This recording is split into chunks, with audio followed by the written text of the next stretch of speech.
Well, it's your old mate Dave Spencer. Well, we gave up with Tunbridge Wells. Wasn't it awful?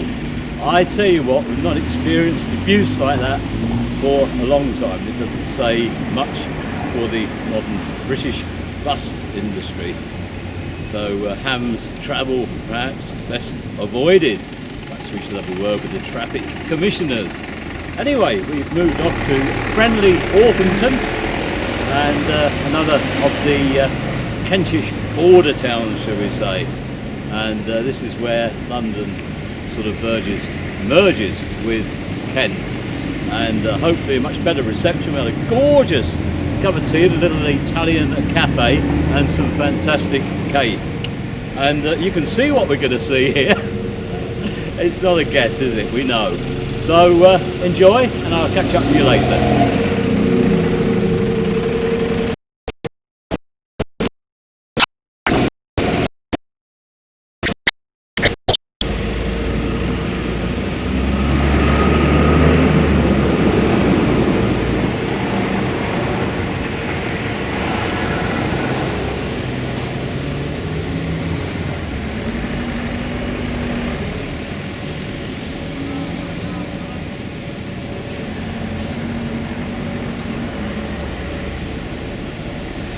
Really cheery wave.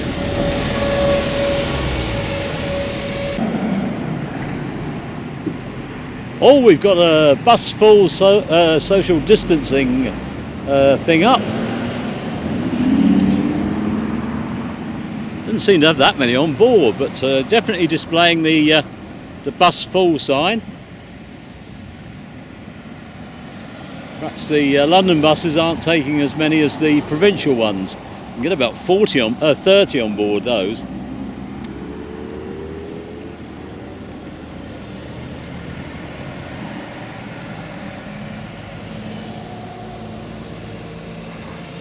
Signage also on the doors telling everybody that they're obliged to wear face coverings unless they've got a legitimate health reason for not doing so. And children under 11 exempt. I'm desperately trying to get down into more central London to film. The only thing that stopped me so far is the ridiculous train fares. With social distancing, the number of seats available was very limited, and you know, it was somewhere between £100 and £400 to go for a day in London. And then if you didn't go by train, where did you park?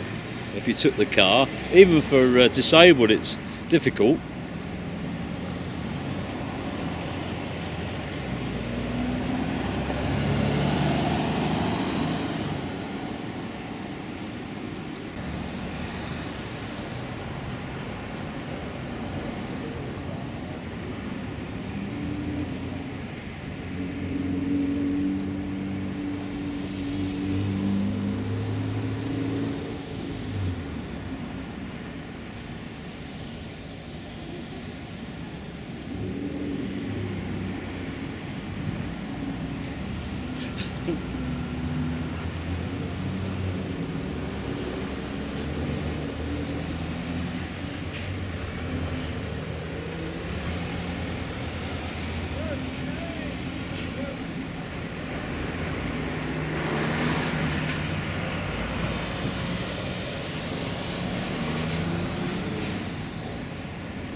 Big beaming smile from the driver. You see, that's Kentish part of London, a bit like where I was born in Dartford, where Maidstone district met the London buses. I don't know what it's like there these days. I've tried to film there a couple of times, and it's always proved very difficult to find anything.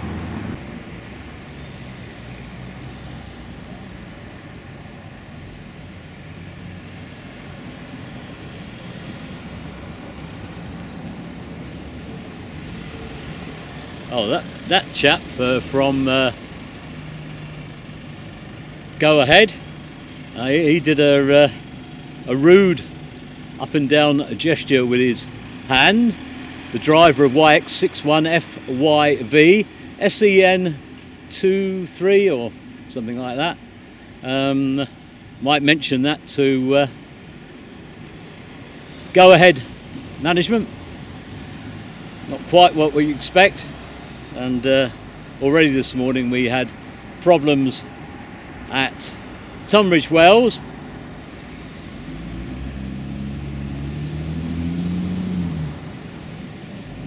The driver driving a bus on the R2.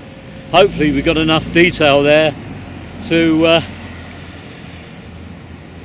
aid identification, and perhaps have a word with them that you know, it doesn't reflect views of a society which is accepting of everybody, whatever their interests are. If they're harmless, we should celebrate things that are particularly British, like all our hobbies,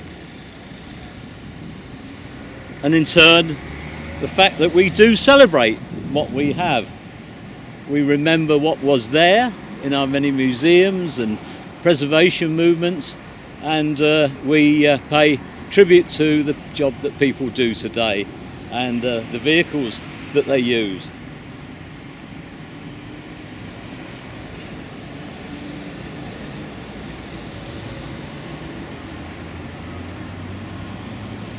And you know, so the drivers are so almost universally friendly. It just seems really rotten that there is a rotten bit of the driver fraternity amongst them.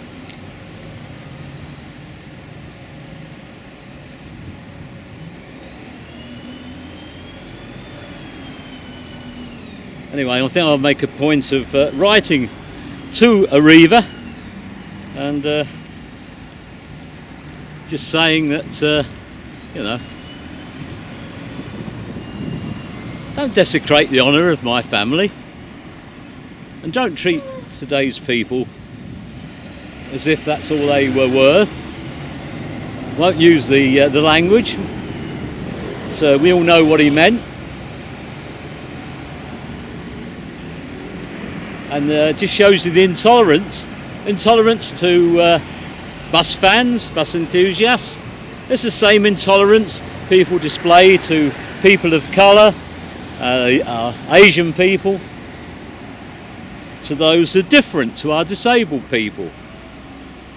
We know they're all discriminated against. It still happens. It's a shame. In this day and age, you'd think that people would have got a bit beyond that, but anyway, there's a great lad there on the WVL 421, a super wave, and honestly I think that reflects better Go Ahead and Stagecoach in Orpington rather than the rather nasty brigade. And I hope he's English, the guy that did the signs. I hate to think that people were coming from overseas to behave like that. I know they do. We've met people far from the east of Clacton before, and personally I honestly wouldn't let them in, and that's my own view. We should be selective, and people who are in their way terrorists should be excluded from our country completely. Can't see why we would welcome them. We're quite capable of growing them ourselves.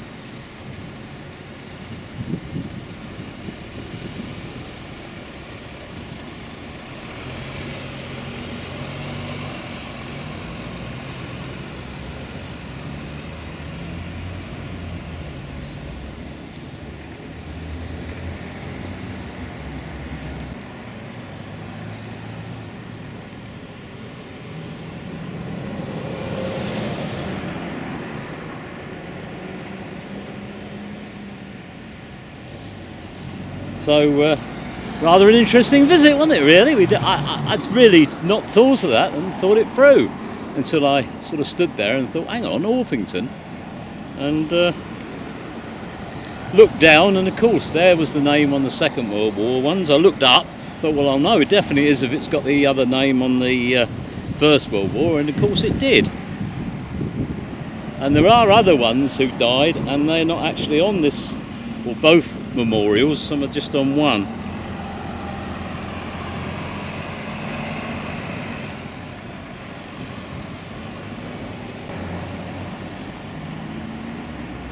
Anyway, we're rapidly speeding through our coverage here at Orpington.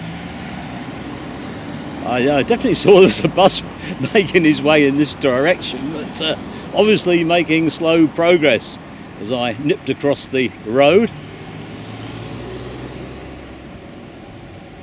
I see some movement.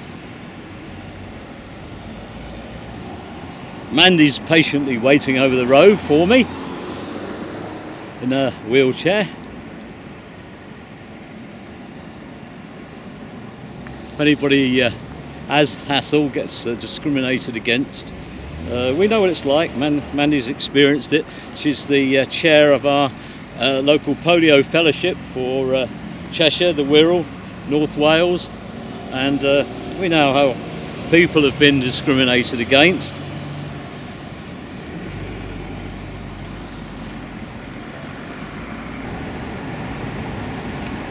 So this is your old mate Dave Spencer signing off once more, and time for us to leave Orpington and head to Croydon. I hope you've enjoyed your visit to Tunbridge Wells, which turned out to be a bit of an endurance task, and then on to Orpington, which has been on the whole much more pleasant, with the exception of one go-ahead driver, and we've paid respects to two of my adopted family who gave their all and are remembered on the War Memorial here, which is so nicely decorated for the commemoration of the end of the war in Europe.